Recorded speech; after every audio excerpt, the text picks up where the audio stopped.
الحمدللہ رب العالمین والصلاة والسلام علی رسولہ الکریم وعلی آلہ واصحابہ اجمعین ثم اما بعد فاعوذ باللہ من الشیطان الرجیم بسم اللہ الرحمن الرحیم رب اشرح لی صدری ویسر لی امری واحلل عقدۃ من لسانی یفقہوا قولی۔ السلام علیکم ورحمۃ اللہ وبرکاتہ۔ یہ سلسلہ جو ہم نے سٹارٹ کیا تھا رمضان میں، آخری 20-22 جو صورتیں تھیں قرآن مجید کی، ان کو پڑھنے کا بامحاورت اردو ترجمے کے ساتھ اور ان پہ تدبر کرنے کا، اس حوالے سے ہماری بس اب لاسٹ 6 صورتیں جو ہیں وہ رہ گئی ہیں، جن میں سے ہم 3 صورتیں آج کور کریں گے، کیونکہ چھوٹی چھوٹی صورتیں ہیں اس لیے آج کے لیکچر میں 3 صورتیں کور کروں گی انشاءاللہ۔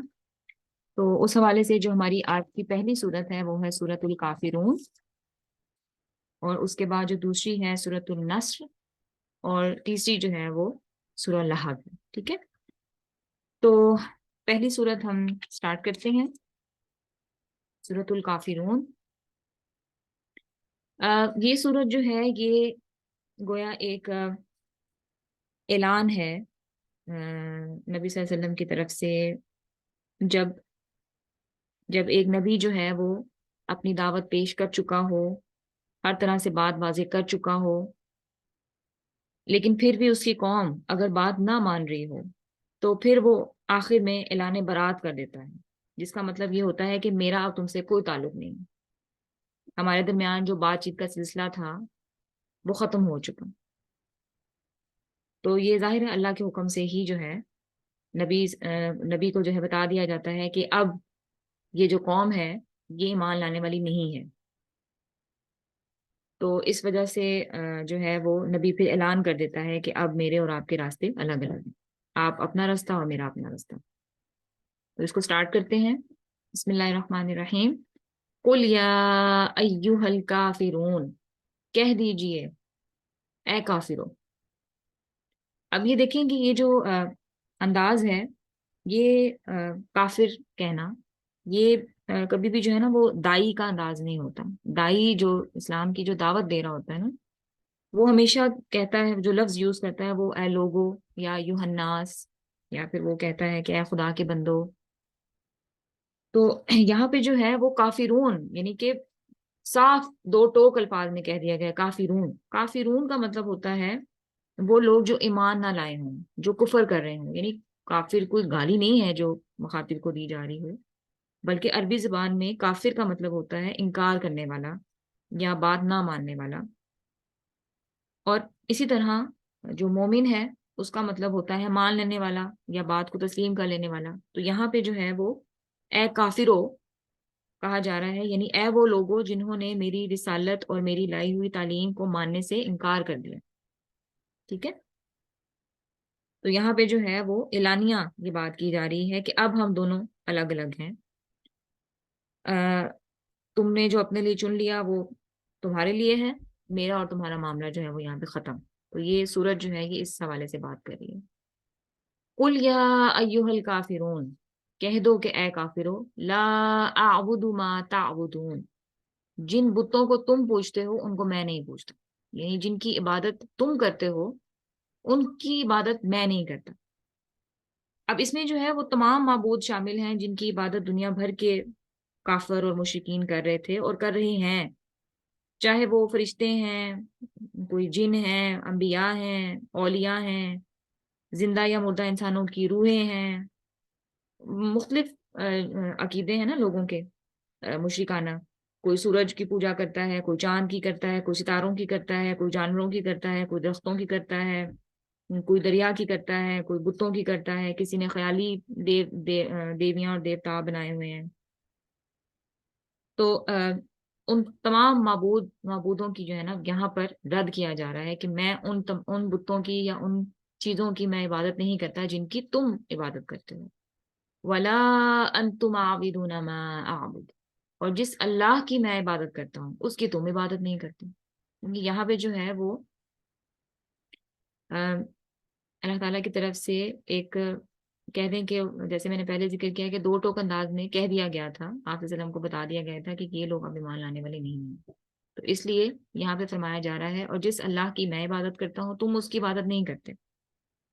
اب یہاں پہ جو ہے وہ ایک بات پر بحث کی جا سکتی ہے کہ مشرکین جو تھے یا جو اہل کتاب تھے، یہود و نصارہ جو تھے، وہ تو اللہ کو معبود مانتے تھے، انہوں نے تو اللہ کی ذات کا کبھی انکار تو نہیں کیا. تو یہاں پہ پھر یہ کیوں کہا جا رہا ہے کہ جس اللہ کی میں عبادت کرتا ہوں اس کی تم عبادت نہیں کرتے؟ وہ تو کرتے تھے.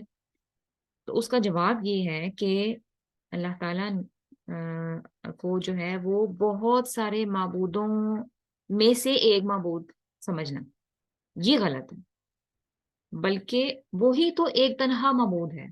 آپ اس کے ساتھ دوسرے معبود جو ہیں ان کو اکٹھا نہیں کر سکتے کہ ٹھیک ہے ہم باقی ہمارا اللہ تعالیٰ کا بھی معبود ہے اور یہ فلاں فلاں فلاں یہ بھی معبود ہے. نہیں، اللہ تعالیٰ واحد ہے، وہ تنہا معبود ہے.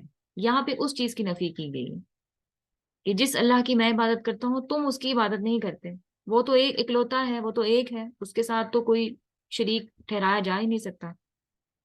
جیسے کہ ہم نے سورہ بینہ میں پڑھا تھا نا کہ دین کیا ہے، کہ وما امروا الا لیعبدوا اللہ مخلصین لہ الدین حنفاء. یعنی لوگوں کو کیا حکم دیا گیا؟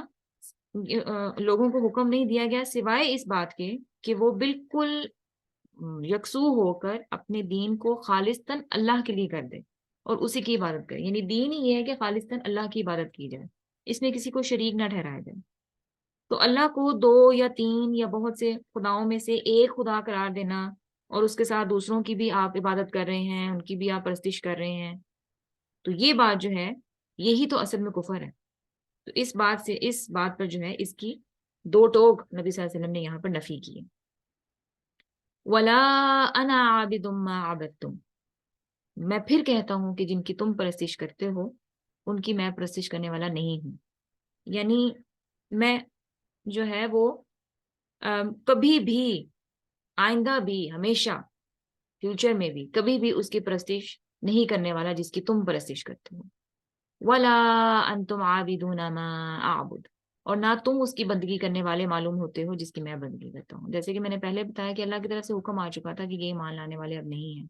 تو یہاں پہ اس لیے دو ٹوک یہ بات جو ہے وہ کہی جا رہی ہے کہ تم بھی اس کی بندگی کرنے والے نہیں ہو جس کی میں بندگی کرتا ہوں. لکم دینکم ولی دین. تم اپنے دین پر، میں اپنے دین پر. ٹھیک ہے، تو یہاں پہ جو ہے وہ اعلان کر دیا گیا کہ میرے اور تمہارے راستے اب الگ الگ ہو گئے. اور جو ہے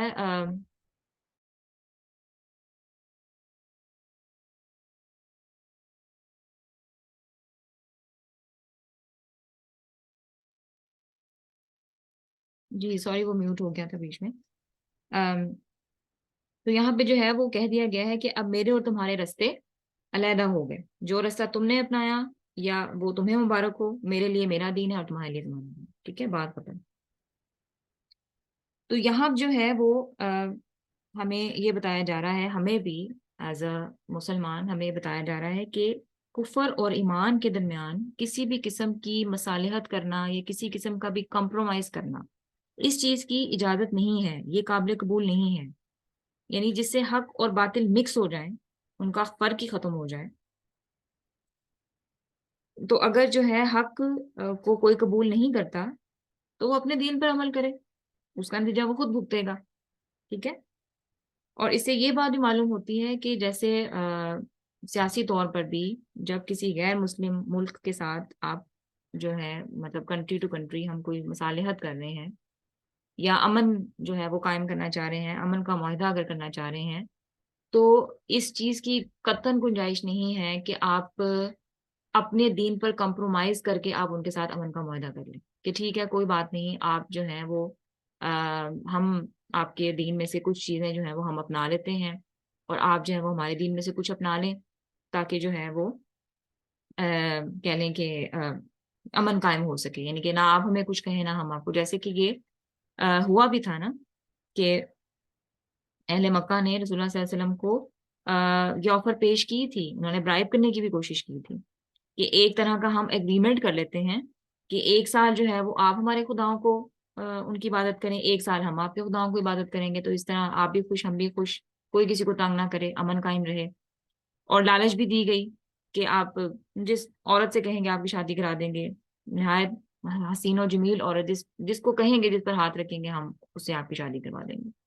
آپ کو پیسہ چاہیے، ہم آپ کو جتنا مرضی آپ جو ہے خزانوں کے خزانے جو ہے ہم آپ کے قدموں میں ڈھیر کر دیں گے.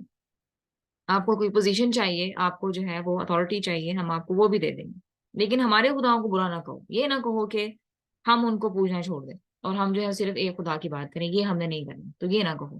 کیونکہ اسلام بڑی تیزی سے پھیل رہا تھا، تو جو اہل مکہ کے جو بڑے بڑے سردار تھے، جو لوگ تھے، ان کو خطرہ تھا کہ کہیں جو ہے وہ اسلام جو ہے وہ نافذ نہ ہو جائے، تو چلو کچھ جو ہے نا دے دلا کے یا کچھ کمپرومائز کر لیتے ہیں ان کے ساتھ.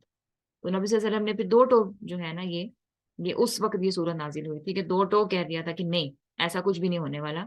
میں جو ہے نا کبھی بھی ان کی پوجا نہیں کروں گا جن کی تم کرتے ہو، اور لگتا بھی یہی ہے کہ جس کی میں عبادت کرتا ہوں، جس کی میں پرستش کرتا ہوں، اس کی تم کرو گے. ٹھیک ہے. تو یہ سورت جو ہے وہ ان حالات میں نازل ہوئی تھی، اور یہ اس کا مفہوم ہے. ٹھیک ہے. تو ہوپفلی آپ کو اس کی سمجھ آ گئی ہو.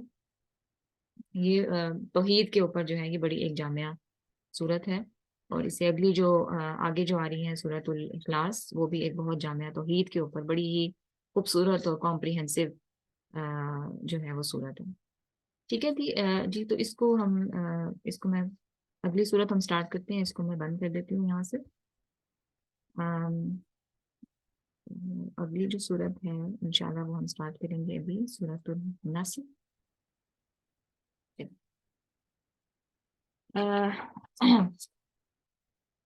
سورہ نصر، بسم اللہ الرحمن الرحیم. اذا جاء نصر اللہ والفتح، جب اللہ کی مدد آ پہنچی اور فتح حاصل ہو گئی. یہ سورج جو ہے یہ اس سے مراد، یعنی جو فتح کی بات ہو رہی ہے یہاں پہ، اس سے مراد مکہ مکرمہ کی فتح.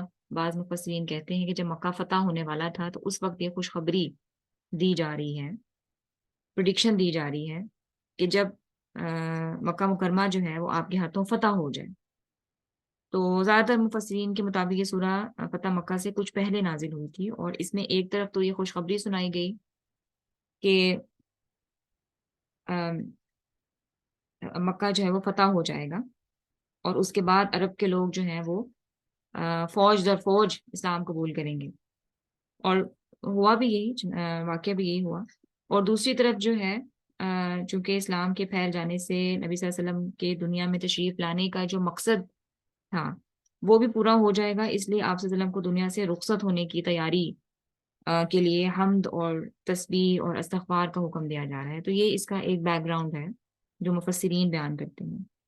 تو جب یہ سورت نازل ہوئی تو اس میں دی ہوئی جو خوشخبری ہے، یعنی مکہ فتح ہو جائے گا اور اسلام نافذ ہو جائے گا، اس کی وجہ سے صحابہ بہت خوش ہوئے. لیکن نبی صلی اللہ علیہ وسلم کے جو چچا تھے حضرت عباس رضی اللہ عنہ، اسے سن کر رونے لگے. اور وجہ یہ بیان کی کہ اس صورت سے معلوم ہوتا ہے کہ نبی صلی اللہ علیہ وسلم کے اس دنیا سے رخصت ہو جانے کا وقت جو ہے وہ قریب آ رہا ہے.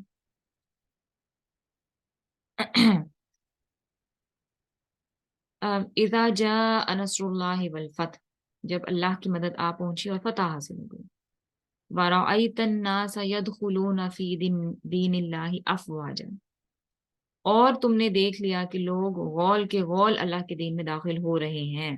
یعنی کہ ظاہر ہے جب مکہ فتح ہو جائے گا اور لوگ جو ہیں وہ دھڑا دھڑ اسلام قبول کرنے لگ جائیں گے.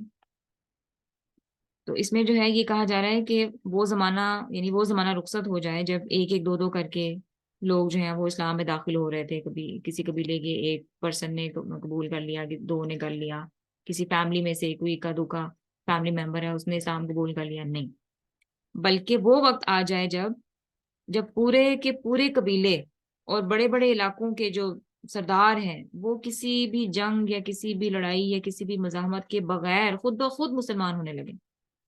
اور یہ کیفیت جو ہے یہ مفسرین بیان کرتے ہیں کہ 9 ہجری کے آغاز سے یہ کیفیت رونما ہونا شروع ہو گئی تھی، جس کی وجہ سے اس سال کو سال وفود بھی کہا جاتا ہے. تو عرب کے گوشے گوشے سے وفد پر وفد جو ہے وہ رسول اللہ صلی اللہ علیہ وسلم کی خدمت میں حاضر ہونے لگے اور اسلام قبول کر کے آپ کے دستے مبارک پر بیعت کرنے لگے. اور یہاں تک کہ 10 ہجری میں جب نبی صلی اللہ علیہ وسلم حجۃ الوداع کے لیے تشریف لے گئے تو اس وقت پورا عرب جو ہے وہ اسلام کے انڈر تھا. ٹھیک ہے. اور پورے ملک میں جو ہے وہ کوئی مشرک باقی نہیں تھا. ٹھیک ہے. تو یہ تب کی بات ہو رہی ہے کہ لوگ جو ہیں وہ فوجوں کی فوجیں جو ہیں، پورے پورے قبیلے، پورے پورے علاقے جو ہیں وہ اسلام قبول کر لیں گے۔ فسبح بحمد ربک واستغفر انہ کان توابا، تو اپنے پروردگار کی تعریف کے ساتھ تسبیح کرو اور اس سے مغفرت مانگو، انہ کان توابا، بے شک وہ معاف کرنے والا ہے۔ اب یہاں پہ حمد جو ہے، فسبح کا مطلب پس پاکی بیان کرو، بحمد ساتھ تعریف کے۔ حمد سے مراد جو ہے وہ اللہ تعالیٰ کی تعریف کرنا، اس کی ثنا کرنا بھی ہے اور اس کا شکر ادا کرنا بھی ہے۔ اور تسبیح سے مراد ہے کہ اللہ تعالیٰ کو ہر لحاظ سے پاک قرار دینا۔ اس موقع پر یہ ارشاد ہو رہا ہے کہ جب آپ دیکھ لیں اپنے رب کی قدرت کا یہ کرشمہ کہ جو ہے وہ اسلام نافذ ہو گیا ہے، آپ کو فتح نصیب ہو گئی ہے، تو اس کی حمد کے ساتھ اس کی تسبیح کریں۔ اب اس میں حمد کا مطلب ہے کہ تعریف بھی کرنا اور شکر بھی کرنا، یعنی یہ عظیم کامیابی جو ہے اس کے متعلق آپ کے دل میں یہ گمان نہ پیدا ہو کہ یہ آپ کے کمال کا نتیجہ ہے، نہیں، بلکہ اس کو سراسر اللہ کا فضل و کرم سمجھیں، اس پر اس کا شکر ادا کریں اور اس بات کا اپنے دل اور اپنے زبان سے اعتراف کریں کہ اس کامیابی کی ساری تعریف اللہ ہی کو پہنچتی ہے، ٹھیک ہے۔ اور تسبیح کا مطلب یہ ہے کہ اللہ کو اس سے پاک قرار دیں کہ اس کے کلمے کا بلند ہونا جو ہے وہ آپ کی کسی کوشش پر ڈیپینڈنٹ تھا، نہیں، بلکہ جو آپ کی کوشش جو آپ نے کی ہے اس پر کامیابی اللہ تعالیٰ کی طرف سے ہی آپ کو عطا کی گئی ہے۔ تو وہ جس بندے کو بھی چاہتا ہے اس سے اپنا کام لے لیتا ہے، اور یہ اس کا احسان ہے کہ اس نے یہ خدمت آپ سے لی، آپ کے ہاتھوں سے اپنے دین کا بول بالا کیا، اور اس لیے یہاں پر یہ بات کہی جا رہی ہے۔ وستغفر کا مطلب ہے اور بخشش مانگو، اپنے پروردگار سے بخشش مانگو، یعنی اپنے رب سے آپ دعا مانگیں کہ جو خدمت اس نے آپ کے سپرد کی تھی اس کو انجام دینے میں اگر آپ سے کہیں کوئی بھول چوک ہو گئی ہو یا کوتاہی ہو گئی ہو، یہ تو ہمیں پتہ ہے کہ نبی صلی اللہ علیہ وسلم بہت معصوم تھے اور وہ گناہوں سے پاک تھے، اور اللہ تعالیٰ نے ان کو بشارت بھی دی تھی قرآن پاک میں، سورہ انفال کی آیت نمبر 2 ہے جس میں یہ بشارت دی گئی ہے کہ آپ کے اگلے پچھلے تمام گناہ جو ہے وہ معاف کر دیے گئے۔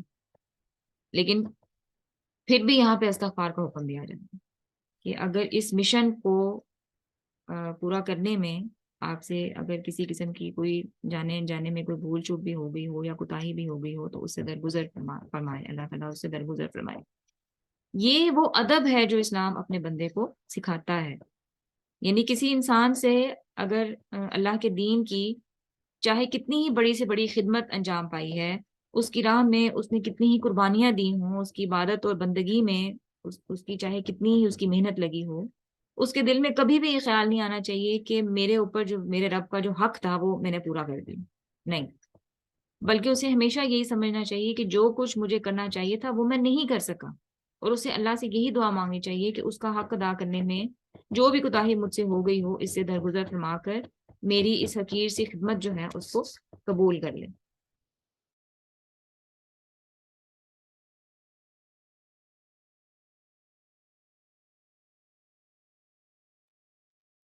ٹھیک ہے،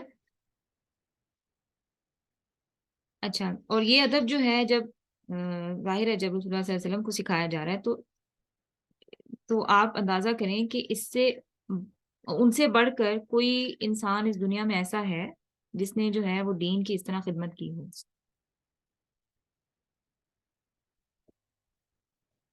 تو یہاں پہ جو ہے وہ آپ صلی اللہ علیہ وسلم کو بھی یہ ادب سکھایا جا رہا ہے، اور ان کے توسط سے ہمیں بھی یہ جو ہے ادب جو ہے ہمیں سکھایا جا رہا ہے۔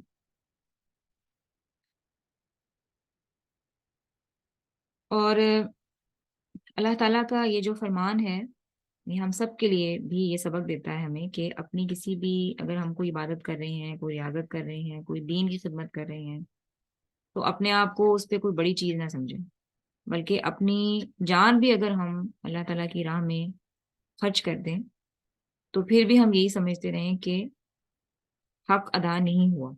اور اسی طرح جب ہمیں کوئی دنیاوی بھی اگر ہمیں کوئی کامیابی ملتی ہے، کوئی ڈگری مل گئی ہے یا کوئی ہم نے کوئی اور ہمیں کامیابی ملی ہے، تو کبھی بھی اس کو جو ہے وہ اپنے کسی کمال کا نتیجہ نہیں سمجھنا چاہیے کہ یہ میری محنت کی وجہ سے ہوا ہے، یا میں نے جو ہے بڑی قربانیاں دی یا نہیں، بلکہ اللہ کے فضل ہی کا نتیجہ اس کو سمجھیں، اور اس پر فخر یا غرور میں مبتلا ہونے کے بجائے اپنے رب کے سامنے عاجزی کے ساتھ سر جھکا کر اس کی حمد و ثنا کریں، اس پہ توبہ استغفار کریں، تو یہ ہمیں بھی سبق جو ہے دیا جا رہا ہے اس حوالے سے۔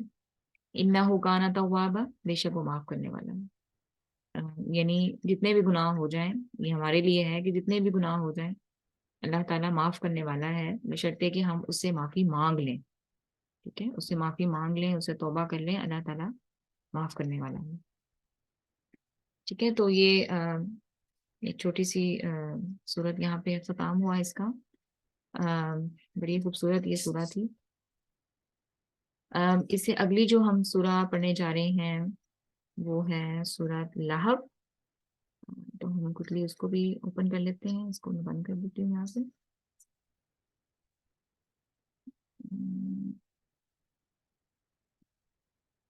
چل، اچھا جی، سورہ لہب یہ جو ہے وہ ابو لہب پر یہ سورت اتاری گئی ہے، جیسے کہ ہم پچھلی صورتوں میں بھی کئی مقامات پر ہم نے پڑھا، سورہ دحا میں بھی ہم نے ذکر پڑھا اس بات کا، سورہ کوثر میں بھی ہم نے پڑھا کہ ابو لہب جو ہے وہ ایک بہت ہی کہہ لیں کہ بہت بڑا دشمن تھا آپ صلی اللہ علیہ وسلم کا، وہ اور اس کی بیوی، اور انہوں نے طرح طرح سے تکلیفیں پہنچائی نبی صلی اللہ علیہ وسلم کو۔ ابو لہب کا تھوڑا سا بیک گراؤنڈ میں آپ کو بتا دوں کہ ابو لہب جو ہے وہ نبی صلی اللہ علیہ وسلم کا چچا تھا، اور اس کا جو اصل نام تھا وہ عبد العزا تھا۔ عزا جو ہے یہ ان کا ایک بت تھا جس کو یہ پوجا کرتے تھے، تو اس نسبت سے جو ہے اس نے اپنا نام جو ہے وہ عبد العزا رکھا ہوا تھا، یعنی عزا کا بندہ۔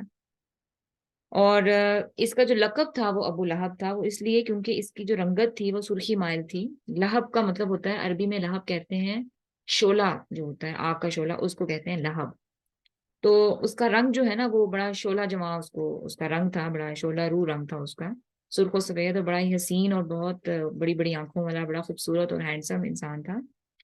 تو اس وجہ سے اس کا جو لقب تھا وہ ابو لہب تھا، اور بہت امیر کبھی یہ شخص تھا۔ مکہ میں جو یعنی کہ بہت امیر کبیر جو لوگ تھے گنے چنے، ان میں اس کا شمار ہوتا تھا، اور یہ حرم کا جو ہے وہ وزیر خزانہ بھی تھا، ٹھیک ہے، اور اس کی بیوی بھی جو ہے وہ بڑی خوبصورت تھی اور بڑی ایلیٹ کلاس سے تعلق رکھتے تھے یہ۔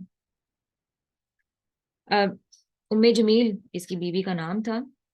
ان دونوں نے جو ہے وہ نبی صلی اللہ علیہ وسلم کو بہت تکلیفیں پہنچائی ہیں، جس کا ذکر ہم نے، جیسے میں نے پہلے بتایا، ہم نے پچھلی صورتوں میں ہم نے پڑھا ہے۔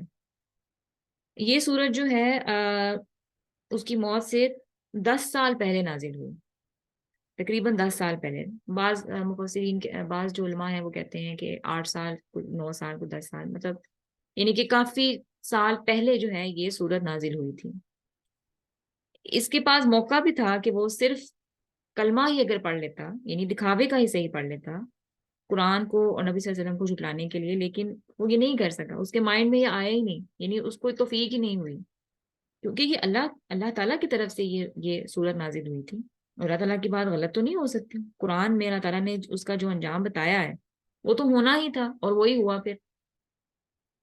اب یہ جیسے کہ میں نے پہلے بتایا کہ نبی صلی اللہ علیہ وسلم کا چچا تھا، اور جب آپ صلی اللہ علیہ وسلم کی پیدائش ہوئی ہے نا تو یہ بہت خوش ہوا تھا اپنے بھتیجے کی پیدائش پر، اور جو لونڈی آئی تھی یہ خبر لے کر، آپ صلی اللہ علیہ وسلم کی پیدائش کی خوشخبری لے کر جو آئی تھی، اس کو اس نے آزاد کر دیا تھا، یعنی اتنا خوش ہوا تھا۔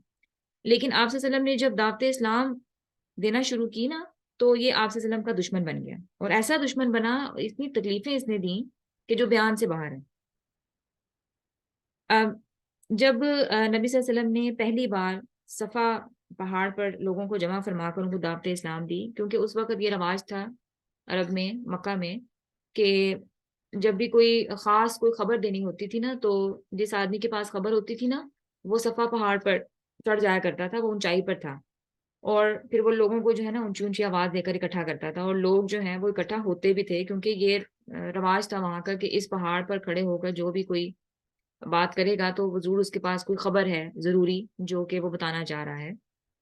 تو جب آپ صلی اللہ علیہ وسلم نے صفا پہاڑ پر چڑھ کر لوگوں کو اسلام کی دعوت دی، تو تب ابو لہب نے کہا کہ تبارک الہذا اجمعتنا، یعنی تمہارے ہاتھ ٹوٹ جائیں، کیا اس کام کے لیے تم نے ہمیں جمع کیا تھا؟ ہاتھ ٹوٹ جانے کا جو عربی میں محاورتاً اس کا استعمال کیا جاتا ہے، ہاتھ ٹوٹ جانے کا، جس کا مطلب ہوتا ہے برباد ہو جانا، تباہ ہو جانا، یعنی کہ تم تباہ ہو جاؤ معاذ اللہ، کہ تم نے اس بات کے لیے ہمیں اکٹھا کیا تھا یہاں۔ تو اس کے جواب میں یہ سورت نازل ہوئی۔ اس میں پہلے تو ابو لہب کو بددعا دی گئی کہ بربادی جو ہے وہ معاذ اللہ نبی صلی اللہ علیہ وسلم کی نہیں ہے، بلکہ یا ہاتھ جو ٹوٹ جائیں، وہ ہاتھ جو برباد ہوں وہ ابو لہب کے برباد ہوں، اور وہ برباد ہو ہی گیا۔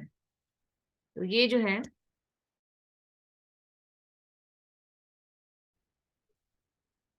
اس کے بارے میں جو ہے یہ بات ہو رہی ہے، ٹھیک ہے؟ تو ہم اس کو سٹارٹ کرتے ہیں، بسم اللہ الرحمن الرحیم۔ تبت یدا ابی لہب وتب، ٹوٹ گئے ہاتھ ابو لہب کے اور وہ ہلاک ہو گیا۔ اب یہاں پہ جو ہے پہلے کہا گیا کہ ٹوٹ گئے ہاتھ ابو لہب کے اور وہ ہلاک ہو گیا، یعنی اس کی بربادی جو ہے وہ اتنی یقینی ہے جیسے ہو ہی چکی۔ پہلے کہا گیا تبت یدا کہ ہاتھ ٹوٹے ابو لہب کے، اور پھر کہا گیا وہ تب کہ وہ ٹوٹ ہی گئے، یعنی کہ وہ جیسے ہلاک ہو ہی گئے، یعنی اس کی ہلاکت اتنی یقینی ہے جیسے ہو ہی گئی۔ اور ایسے ہی ہوا۔ اس سورت کے نزول کے کچھ سال بعد جو ہے جنگ بدر ہوئی، اور اس میں قریش کے جو بڑے بڑے سردار تھے وہ مارے گئے جو ابو لہب کے ساتھی تھے۔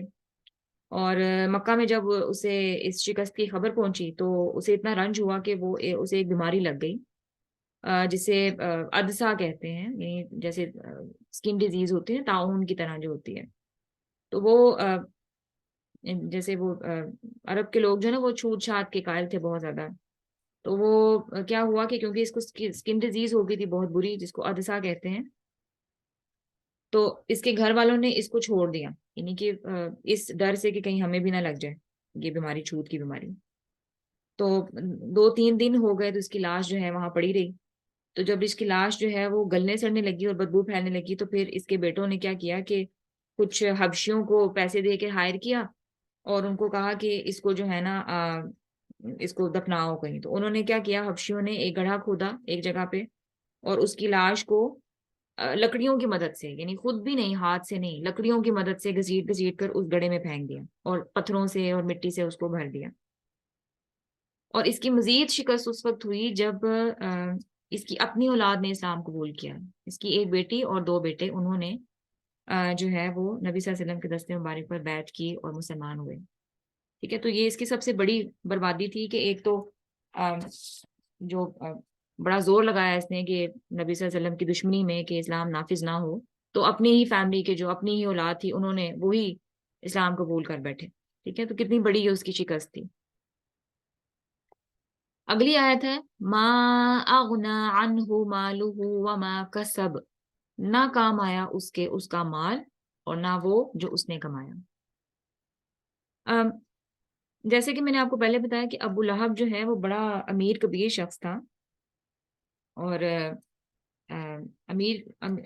جو ہے امیر ہونے کے باوجود وہ بڑا ہی کنجوس اور بخیل بھی تھا، اور اس کی ریپیوٹ جو تھی وہ بھی کوئی اتنی اچھی نہیں تھی۔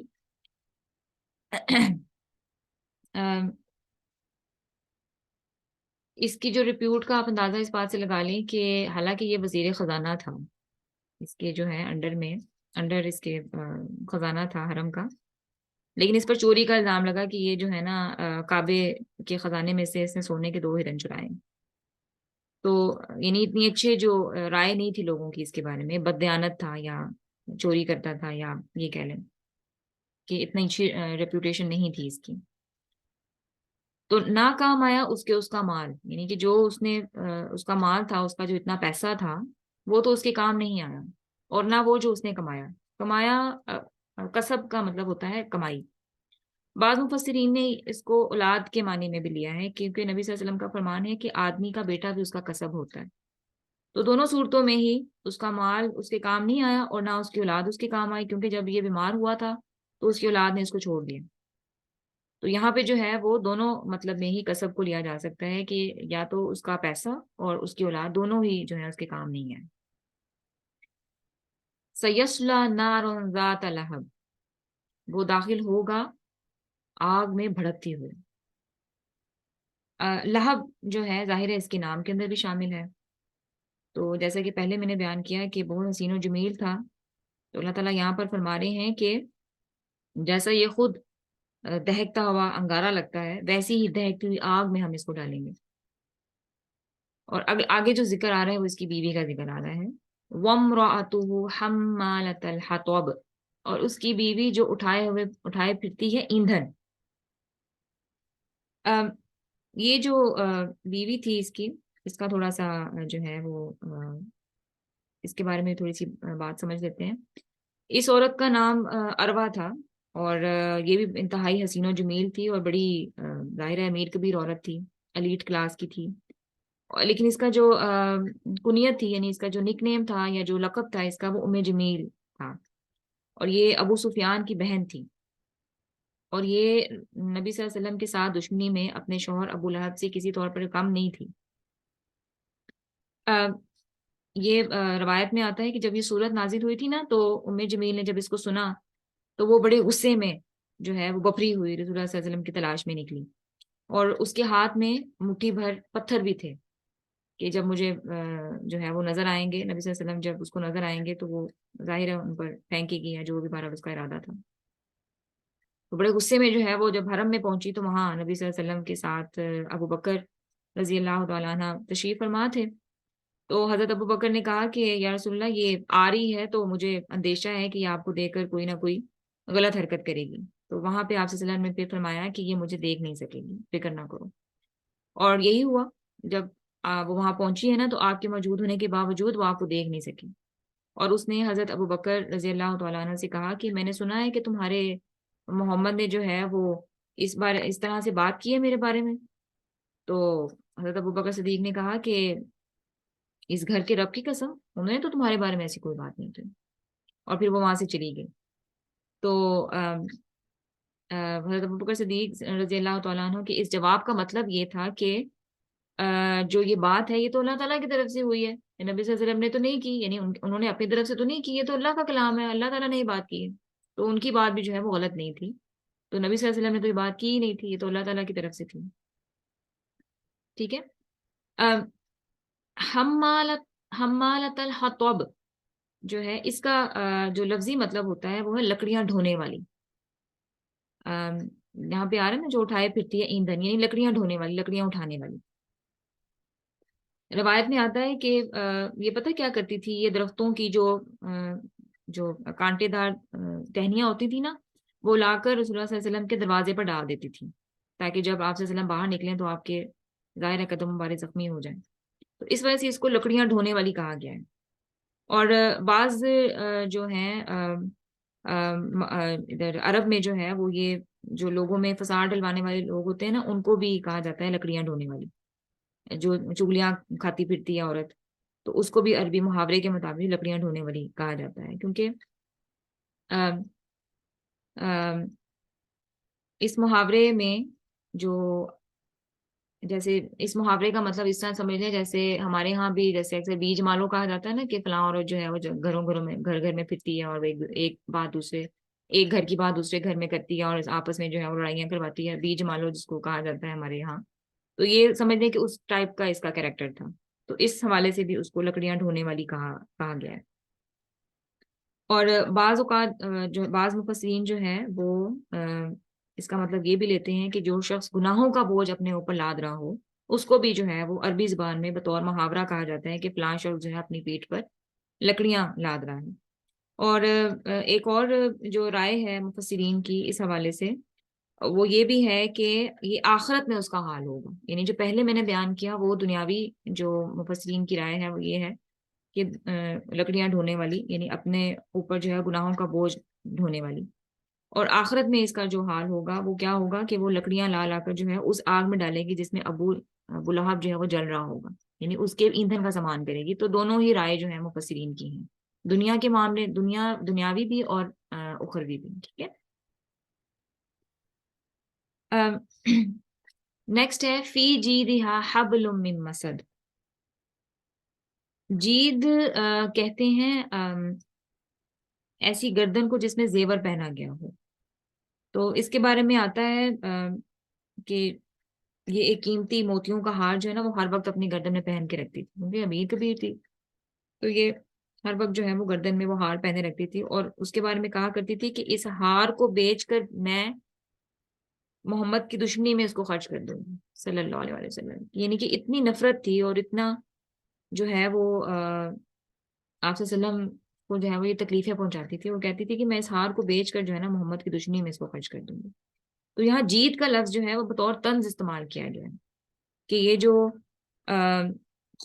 اس خوبصورت گلے میں جس کے ہار پر وہ بڑا فخر کرتی ہے نا، دوزخ میں جو ہے اس میں رسی پڑی ہوگی. ٹھیک ہے، حبل ان کا مطلب ہوتا ہے رسی، اس میں رسی پڑی ہوگی جیسے لیکن یہاں پہ جو ہے وہ تنزیہ کہا گیا ہے. جیدہا ہوتا ہے نا کہ جیسے میں نے بتایا کہ ایسی گردن جس میں زیور پہنا گیا ہو، تو یہاں پہ تنزیہ کہا جا رہا ہے کہ یہ جو گردن ہے بڑی خوبصورت جس میں یہ زیور پہنتی ہے، قیامت والے دن یا جہنم میں جو ہے اس کے گلے میں، اس خوبصورت گلے میں رسی پڑی ہوگی. اور اس طرح کا جو طنزیہ انداز ہے وہ اور بھی بڑے مقامات پر جو ہے وہ اللہ تعالیٰ نے قرآن مجید میں فرمایا ہے. جیسے وہ فبشرہم بعذاب علیم، انہیں دردناک عذاب کی خوشخبری دے دو. تو یہ طنزیہ ہی ہے نا، دردناک عذاب کی خوشخبری تو نہیں ہوتی. تو یہ طنزیہ انداز ہے کہ اس خوبصورت گلے میں جو ہے جس میں ہار ہے، تو اس خوبصورت گلے میں رسی ہوگی. اور حبل من مسد، مسد کا مطلب ہوتا ہے مونج کی رسی، یا مسد کے جو ہیں وہ ڈفرینٹ میننگز بتائے گئے ہیں. علماء جو ہیں اس کے ڈفرینٹ میننگز بتاتے ہیں، جس میں سے کچھ میننگز میں نے یہاں پہ جو ہے وہ نوٹ ڈاؤن کیے تھے. ایک مطلب جو ہے وہ بتایا جاتا ہے، مسد کا مطلب ہوتا ہے مضبوط بٹی ہوئی، یعنی ایسی رسی جو بڑی مضبوط ہوتی ہے. دوسرا جو کھجور کی چھال سے بنی ہوتی ہے اس کو بھی مسد کہتے ہیں. اور پھر مونج کی رسی، یعنی اونٹ کی جو کھال ہوتی ہے اس سے بنی ہوئی رسی اگر ہو تو اس کو بھی مسد کہتے ہیں. اور اسی طرح جو لوہے کے تاروں سے بٹی ہوئی ہو رسی، جو لوہے کے تاروں سے بنی ہوئی ہو، اس کو بھی مسد کہتے ہیں. ٹھیک ہے، تو یہ 3-4 اس کی میننگ جو ہیں وہ علماء نے بیان کیے ہیں، واللہ عالم. تو بہرحال یہ انجام جو ہے بتایا گیا ہے ابو لہب کا اور اس کی بیوی کا، جو کہ دنیا میں بھی دیکھا گیا کہ کس طرح سے وہ اس کی شکست ہوئی، کس طرح سے وہ برباد ہوا، اور کسی نے بھی اس کو نہیں پوچھا. اور اس کی بیوی جو ہے، جو بڑا آپ صلی اللہ علیہ وسلم کو جو تنگ کرتی تھی، بہت زیادہ ان کو تکلیفیں طرح طرح سے پہنچاتی تھی، مینٹلی ٹارچر بھی کرتی تھی، فزیکلی بھی ٹارچر کرتی تھی، تو اس کا بھی انجام جو ہے وہ بتا دیا گیا ہے، اور ڈیفینیٹلی ایسا ہی ہوگا. تو یہ 3 سوراز جو ہیں وہ آج ہم نے کمپلیٹ کی. امید ہے کہ آپ کو ان کی سمجھ آ گئی ہوگی. چھوٹی چھوٹی صورتیں ہیں یہ، اور یہ بھی امید کرتی ہوں کہ اب جب ان کو آپ نماز میں پڑھیں گے تو آپ کو ان کا کہہ لیں کہ لفظی مطلب بھی یاد ہوگا، اور ان کا جو بیک گراؤنڈ ہے وہ بھی آپ کو یاد ہوگا، آپ کے ذہن میں آ جائے گا. تو پھر آپ کو پڑھتے ہوئے جو ہے وہ جو ہے آسانی ہوگی، سمجھ کے یعنی آپ پڑھیں گے. ٹھیک ہے، تو انشاءاللہ اگلی جو اب 3 صورتیں ہماری رہ گئی ہیں وہ ہم اگلے سیشن میں ان کو کمپلیٹ کر لیں گے. ٹھیک ہے، تو آخری عشاء چل رہا ہے، بہت بہت دعا کیجیے اپنے لیے بھی، اپنے دوستوں کے لیے، فیملی ممبرس کے لیے، اور مجھے بھی دعا میں یاد رکھیے گا. انشاءاللہ اگلے سیشن میں آپ سے ملاقات ہوگی. سبحانک اللہم و بحمدک، نشہد ان لا الہ الا انت، نستغفرک و نتوب الیک. جزاک اللہ خیرا کثیرا. السلام علیکم ورحمۃ اللہ وبرکاتہ.